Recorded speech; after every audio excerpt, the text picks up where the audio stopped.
back to our favorite subject, okay. President Obama. He sat down for yet another interview. We talked about it a little bit earlier in the B block. George Stephanopoulos of ABC News got the big interview and made two comments worth noting on economic matters. First, President Obama says he's not looking to balance the budget anytime soon.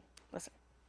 We're not going to balance the budget in 10 years. My goal is not to chase a balanced budget just for the sake of balance. My goal is how do we grow the economy, put people back to work.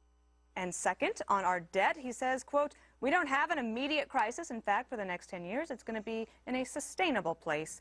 I think there are three basic camps right now on the debt. Eric, tell me what you think about this analysis. One camp, like Krugman, okay to let the debt grow, no problems. Second group is let's just stabilize it, and that would be President Obama, maybe some Senate Democrats. And then a third group, that the debt must be reduced if we are to have economic growth, and then you throw in Simpson Bowles, maybe fix the debt CEOs, and House Republicans. Are those three camps, is it possible to compromise? I don't think it's, we talked about this yesterday, because that kind of outlines where the three budgets are. You have the Senate Democrats with a budget, you have the House with another budget, which is your two outliers, and then you have President Obama with a budget completely different. But the concerning part is here he is, Commander-in-Chief saying, don't worry, the debt's not a problem. My goal isn't to balance a budget. Well, really? So what's the goal, sir? I mean, a balanced budget is the only way to bring economic prosperity back to the country. If that's not the goal, I'm not sure what is it. Is it the goal to bury the economy? Well, I think the goal initially was to raise taxes, which, Bob, they accomplished in January. Right. When the fiscal cliff thing did not happen, and that's why we just have the sequester now.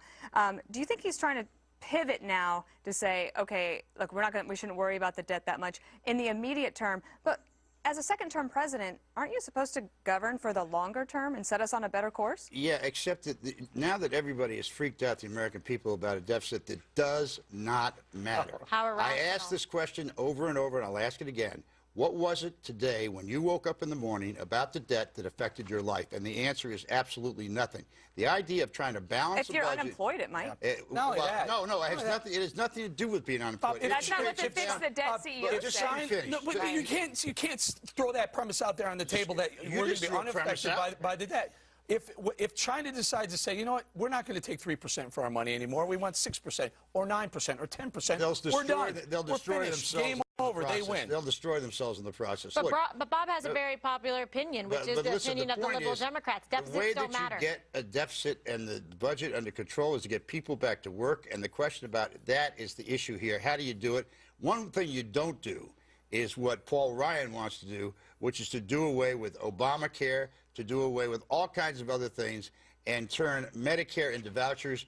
I mean, this guy is off the wall. Oh, and don't forget the part, Brian, where he wants old people to eat cat food. Right. Did you read that part in the budget? I saw that. Here's the thing, and you are the political guy, you should know this. The president could use Republicans as his wedge against Democrats who won't touch entitlements. He could use it as a strategy, go, guys, it's not my fault. The Republicans got a voice in this, and this is part of the deal, is to use them to knock, to attack entitlements. I think it's the greatest failing is the entitlements on his part.